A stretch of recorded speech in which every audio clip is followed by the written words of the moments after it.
Hello everyone, and welcome to a new series of Senior Living Roundtable by Aspen Alcove. So we are excited to launch series on the operational economics of senior living. Over the next several sessions, we'll break down the business models behind independent living, assisted living, memory care, and skilled nursing facilities on how they operate and how they generate revenue, what drives their profitability, and also the operational challenges unique to each level of care. Our topic of discussion today will explore the financial side of independent living. So we'll focus on independent living for this session. We'll cover how these properties generate revenue, what drives expenses, how investors calculate NOI. So just remember that word because we'll discuss that later on, and why replacement reserves are critical. So understanding these fundamentals is essential for underwriting and evaluating senior housing investments. But before we dive in, let's reintroduce our team. So before we start with this discussion for today, let us reintroduce the key persons behind Aspen Alcove. So let's start with Tilak. He is a founding partner of Virai Capital, who brings a wealth of knowledge and experience in capital investment strategies. We also have Mary Lou, who is from the Ohana Capital, innovative approaches in financial management and investment. And we also have Annabelle Lewis, a founding partner of Assisted Living Excellence, who excels in high-quality environments for seniors. And of course, yours truly. This is James. And I'm Silica.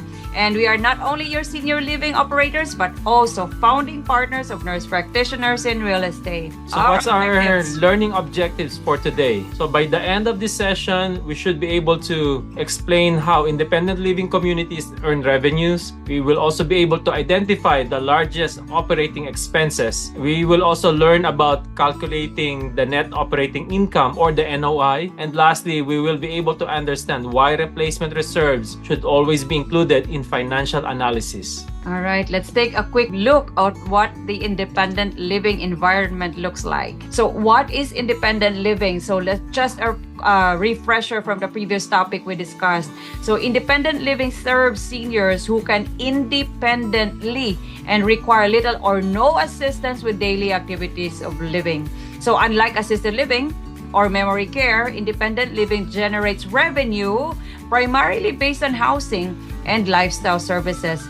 It's not medical or personal care. We could say that the monthly rent usually includes housing and a base package of services such as meal, housekeeping, parking, and community amenities. So the key takeaway to remember here is independent living is fundamentally a real estate business rather than a healthcare business. So how independent living makes money? The largest source of revenue is the monthly rent collected from each occupied apartments. So additional revenues can also come from the following: community or move-in fees, premium dining plans, additional housekeeping, parking and storage fees, internet and cable packages, salon services, and other ancillary offerings. So a key underwriting step is identifying which services are included in rent and which generate additional income for the community. Okay, now here let's talk about the revenue. So there's a formula. The revenue is driven by two primary variables. So first, occupancy. Second is the rental rate. So the basic formula is occupied units, multiply it by the average monthly rent, and then you add the ancillary revenue.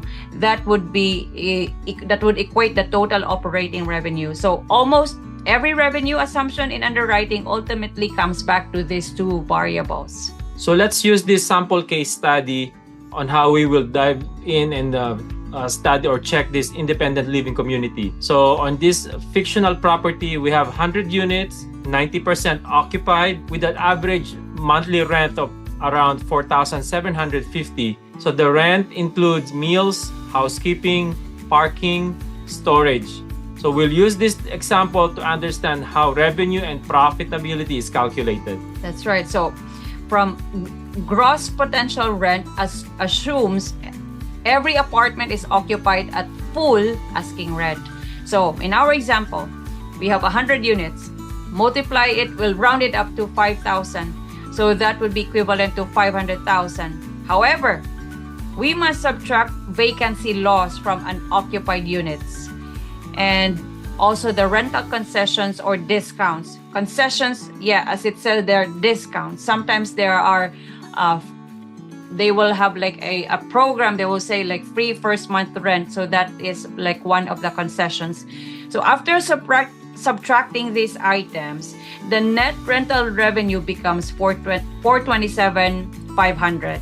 So the important point here is investors purchase actual amount, actual income, not potential income. So occupancy. So why occupancy matters? Occupancy is one of the most important metrics in senior housing. It is influenced by the following: resident turnover, local housing market, stock market performance, and new competing communities. So overall demand, and also by historically independent living occupancy has ranged from approximately 84% during downturns to over 91% during stronger markets, with COVID causing a temporary decline before recovery. Higher occupancy generally produces higher revenue and stronger financial performance. Exactly. So now the revenue only tells us half of the story. So there's operating expenses, and we have to talk about this. These include labor, property taxes, utilities, food, insurance, maintenance, and the management fees.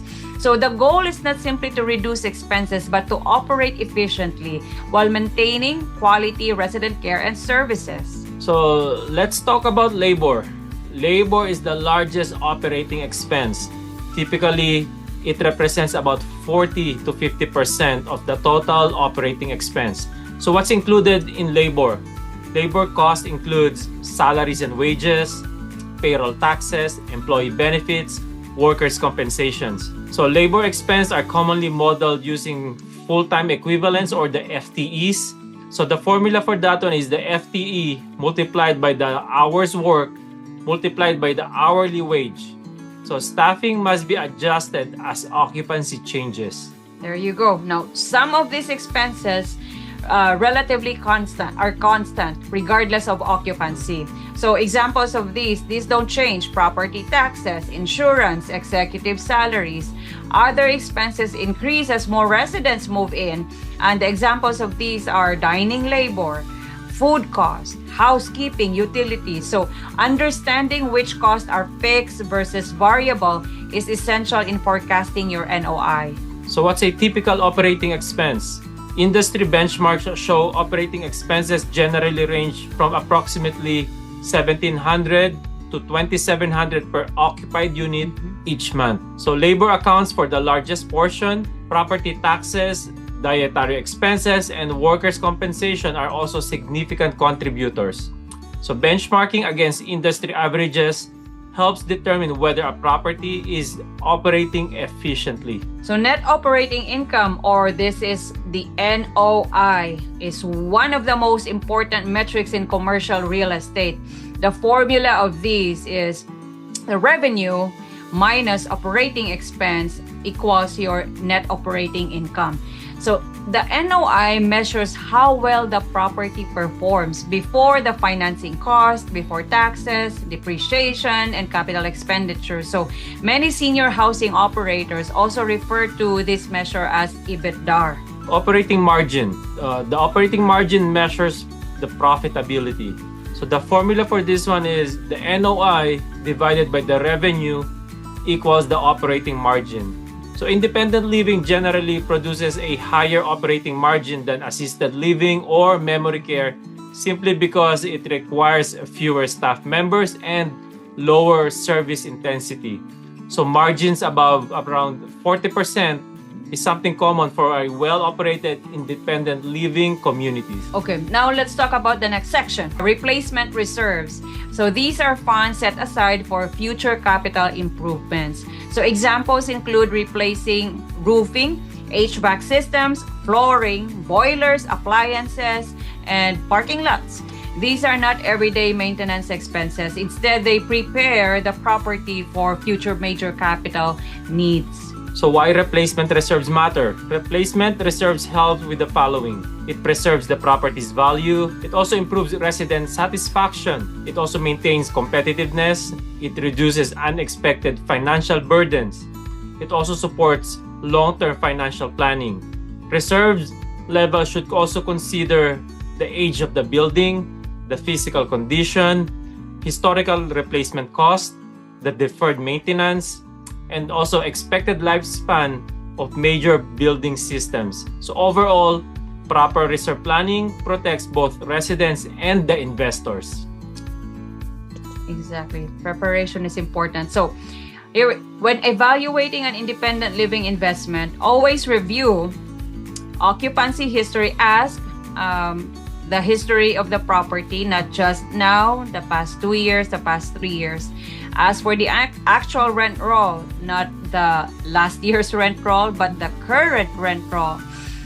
Also, the rental concessions, if they have, ancillary revenue, operating expenses, labor efficiency, their net operating income or the NOI, operating margins, replacement reserve assumptions. So, good underwriting goes beyond just asking rents, and it focuses on actual operating performance. So what are the key takeaways for today's discussion? Independent living investing ultimately comes down to 4 basic principles. First is maximize the occupancy. Second is optimize rental rates. Third is controlling operating expenses, especially the labor costs. And finally, plan for future capital needs through adequate replacement reserves. So when these 4 areas are managed effectively, communities can achieve stronger NOI, higher operating margins, and a long-term asset value. There you go. So, in closing, the best senior housing investment don't simply generate revenue. They consistently convert revenue into sustainable long-term profitability. So that ends our session for today. We thank you for your time, and we'll see you on our next session. And we're gonna talk about what is our topic for our next session, we will be discussing about assisted living communities. There you go, on their operating performance. So we thank you for your time. We'll see you next time. Godspeed.